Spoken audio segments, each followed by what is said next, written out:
पुस्तक का तीसरा अध्याय है अलंकार सिद्धांत।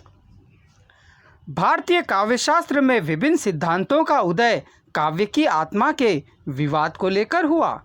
अलंकार सिद्धांत के आचार्यों ने अलंकार को ही काव्य की आत्मा स्वीकारा। यूं तो अलंकारों के उदाहरण वेदों की संहिताओं में भी उपलब्ध है। यथा ऋग्वेद संहिता के अनुप्रास, यमक, उपमा, रूपक, रूपकातिशोक्ति, व्यतिरेक आदि अलंकारों के उदाहरण उपलब्ध हैं। पर संस्कृत के अलंकार विवेचन का क्रमबद्ध इतिहास नाट्यशास्त्र से प्रारंभ होता है, ऐसी मान्यता है। भामा काव्य अलंकार में सर्वप्रथम काव्यशास्त्रीय विषयों का वैज्ञानिक रीति से क्रमबद्ध विवेचन किया है। इसे कुछ विद्वान पूर्व विकसित परंपरा का वैज्ञानिक विवेचन मानते हैं। भारतीय आलोचना शास्त्र के अनुसार रस सिद्धांत की भांति अलंकार सिद्धांत भी परंपरा प्रवाह के रूप में विकसित हो रहा है, जिसकी पुष्टि काव्यालंकार में वर्णित विषयों की पूर्णता एवं व्यवस्था से होती है और उसके आधार पर प्राक भामहीय अलंकार विवेचन की श्रृंखला जोड़ी जा सकती है। भामा ने यहाँ आत्मा शब्द का प्रयोग ना करते हुए काव्य में अलंकार की प्रमुखता स्वीकार की। उन्होंने शब्द एवं अर्थ के द्वारा शब्दालंकार और अर्थालंकार दोनों को महत्व दिया। उनका मत है ना कांतमपि निभूषम विभाति वनिता मुखम, यानी जिस प्रकार सुंदर होने पर भी नारी का आभूषण रहित मुख शोभाहीन होता है, उसी प्रकार अलंकार विहीन काव्य भी शोभा नहीं पा सकता। भामा ने 38 अलंकारों का निरूपण करते हुए वक्रोक्ति को सर्वश्रेष्ठ अलंकार माना। हिंदी साहित्य राजा मान के दरबारी कवि पुष्य द्वारा दोहों में अलंकार ग्रंथ लिखने का उल्लेख है, पर यह अप्राप्त है। तुलसीदास की बरवे रामायण में अनेक अलंकारों के हमें सुंदर उदाहरण देखने को मिल जाते हैं।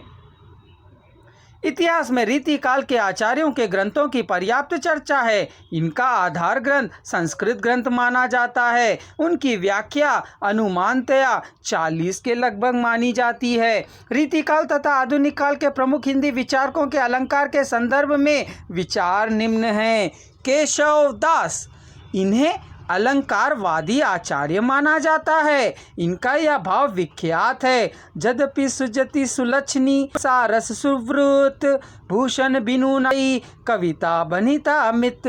आचार्य रामचंद्र शुक्ल अलंकारों को काव्य का बाह्य तत्व स्वीकार करते हैं। उनका कथन है, भावानुवाद में वृद्धि करने के गुण का नाम ही अलंकार की रमणीयता है।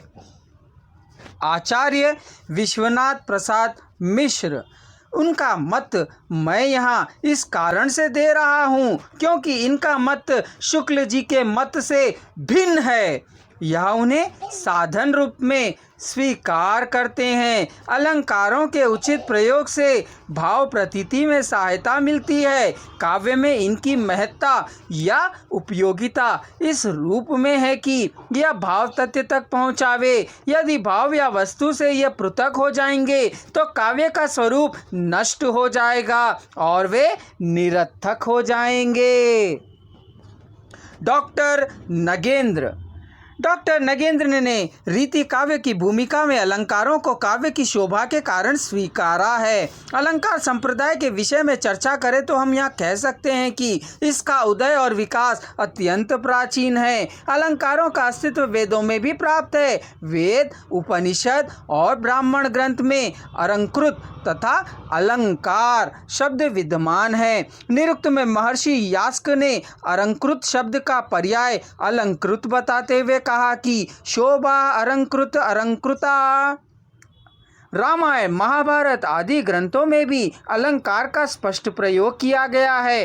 काव्यशास्त्री संबंधी उपलब्ध ग्रंथों में भरत मुनि का नाट्यशास्त्र सर्वाधिक प्राचीन ग्रंथ है। इस ग्रंथ में उपमा, रूपक, दीपक और यमक अलंकारों का विवेचन हुआ है।